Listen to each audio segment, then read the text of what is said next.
Shalom. ప్రతి ఒక్కరికి ప్రభు నామున్న మహిమ కలుగును గాక. ఆమెన్. అందరూ ఎలా ఉన్నారండి? బాగున్నారా? దేవుని మహాకృపను బట్టి నేను కూడా, మా కుటుంబం కూడా చాలా బాగుంది. Praise lord. అయితే దేవుడు మంచి మనిషిని కూడా ఎందుకు పరీక్షిస్తాడో తెలుసా? బైబిల్లో యోబు అనే వ్యక్తి ఉన్నాడు. అతను దేవునికి భయపడే మనిషి, అయినా అతని జీవితంలో భయంకరమైన కష్టాలు వచ్చాయన్నమాట. దేవుడు ఎందుకు అనుమతించాడు అంటే, ఈరోజు మనందరం తెలుసుకోవాలంటే, ఇలాంటి విషయాలు తెలుసుకోవాలంటే ఛానల్ని సబ్స్క్రైబ్ చేసి కంప్లీట్గా చూడండి. మీరు ఇచ్చే ఆ ఒక్క సబ్స్క్రైబ్ నిజంగా జీవితాల్లో చాలామందిని మార్చడానికి చాలా ఉపయోగకరంగా ఉంటుంది. Praise lord. మీరు ఎప్పుడైనా ఇలా అనుకున్నారా, నేను దేవుని నమ్ముతున్నాను అయినా ఎందుకు కష్టాలు వస్తున్నాయి? అయితే బైబిల్లో కూడా ఒక మనిషి అనుభవించాడు. తన పేరే యోబు. దేవుడు అతన్ని ఎందుకు పరీక్షించాడంటే, ఒక చిన్న విషయం. తను చాలా ధనవంతుడు, చాలా న్యాయవంతుడు, ఆర్థికంగా బలంగా ఉన్న వ్యక్తి. అయితే అపవాది కూడా దేవుని దగ్గరికి వెళ్ళి అలాంటి వ్యక్తిని పర్మిషన్ తీసుకోవాలని వెళ్ళాడనమాట. అయితే దేవుడు విశ్వాసాన్ని పరీక్షించడానికి అనుమతించాడనమాట.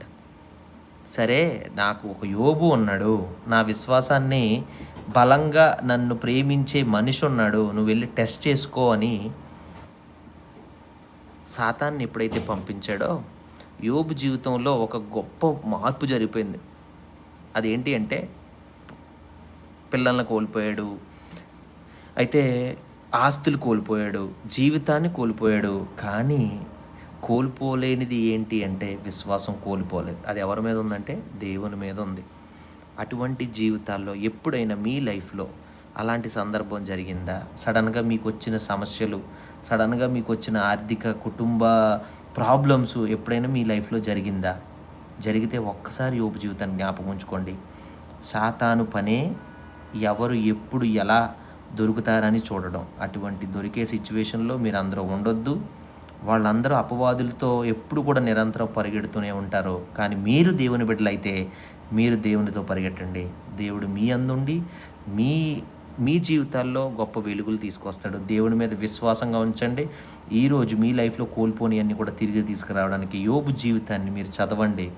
యోబు ఎంతటి విశ్వాసాన్ని కనబరిచి, దేవుని మీద ఉన్న ప్రేమను కనబరిచి, మళ్ళీ బిడ్డల్ని సంపాదించుకున్నాడు, ఆస్తుల్ని సంపాదించుకున్నాడు, దానికైనా రెట్టింపు జీవితాన్ని తన జీవితంలో అనుభవించాడు అనమాట. యోబు లాంటి వ్యక్తిత్వం మీ అందరికీ ఉండాలి. యోబు లాంటి విశ్వాసం మీలో ఉండాలి, మీ కుటుంబాల్లో ఉండాలని దేవుడి కొద్ది మాటల్ని దీవించి ఆశీర్వదించును గాక. Thank you. Praise Lord. God bless you. మీ అందరినీ దేవుడు దీవించాలి. ఆమెన్.